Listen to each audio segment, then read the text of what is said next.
Oh man, this is an interesting one. I don't think so on a quite long timeline for a few reasons. First of all, it's the nature of the job. Like I'll tell you, here's someone who will be replaced. That Hilltop surface-to-air missile operator, right? Like that is a crazy dangerous job. You're the first thing that everyone wants to take out before they can get through to everything else. Like you're gonna die. We have to get rid of that guy. But then you look at what like a lot of Navy SEALs do, and what look at what Green Berets do. It's so much about interacting extremely closely with people, around people, among people, in infrastructure that was designed for people. I think it's going to be really, really hard to make robots that do that set of things. It's remember I said robots can do the jobs that a 90-year-old man can do? Mm-hmm. Okay, they're going to eventually do the job that a 70-year-old man can do. And then eventually they'll be able to do what like a average in-shape 50-year-old man can do.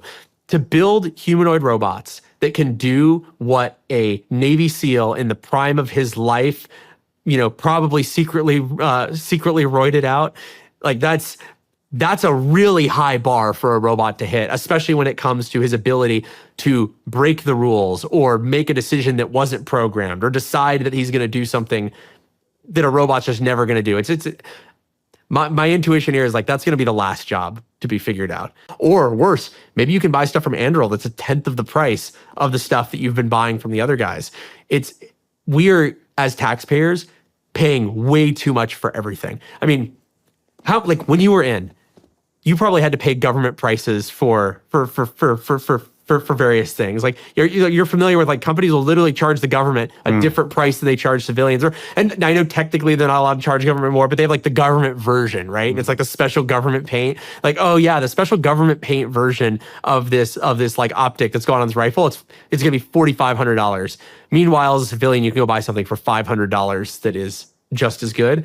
I mean, we have to stop doing that as a country. Very familiar with that. Eisenhower was right when he said that in a very real sense, every rifle made, every bomb dropped represents a child deprived of an education, a library never built, a hospital never constructed. Like, I feel like a lot of people forget that those two things are tied together. It doesn't mean we need to be hippies about it and pretend that war's never going to happen.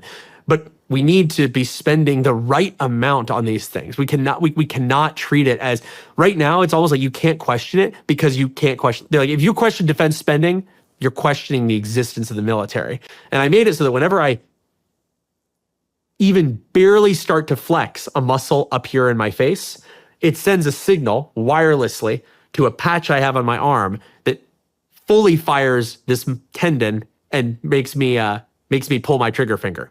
Now, the thing is, if I do this normally, like if I normally am telling my trigger finger to go, that signal has to go from my brain, down my spinal cord, out through all these nervous cords, out into my arm. That actually takes a really, really long time. There's something called nervous transit velocity or nervous conduction velocity. It's how fast you can send signals down your peripheral nervous system.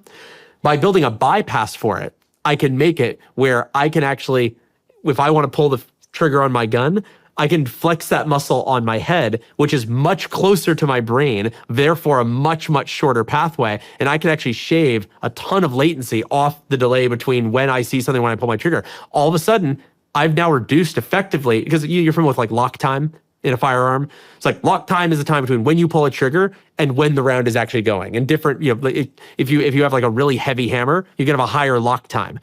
And so if you're looking at a target, you're pulling that trigger, you have some inaccuracy that is caused purely by the lock time, when you told it to fire and when it actually fires. And you can learn it out to some degree by kind of predicting all this together. I can not only be faster, I can even be more accurate by just removing that latency. Lock time. You're involved with exoskeletons, correct? Well, I don't know how I just ran a sub 8-minute mile for the first time in my life. And I'm usually the guy who's wheezing to do a sub 10-minute mile. And last night I ran a sub 8 mile in an exoskeleton that it ran out of thermal capacity 2/3 of the way through the run. So the last third of the run, I was actually going slower than I normally would run. But the first 2/3 were so fast, I still did some. So actually, when I go home tonight, I'm going to be making some mods to the cooling system that the company. I don't want to badmouth the company. I think that they made a mistake on the cooling system. And so I'm going to be doing some mods tonight that I already have the parts sitting in the garage for, and I'm going to run. I think I'm going to run a sub 7 mile. Anyway, I'm like an out of shape fatty, and if I'm able to just like put on a exoskeleton and run a 7-minute mile, imagine what that could do on a Navy SEAL. The same thing for augmenting vision.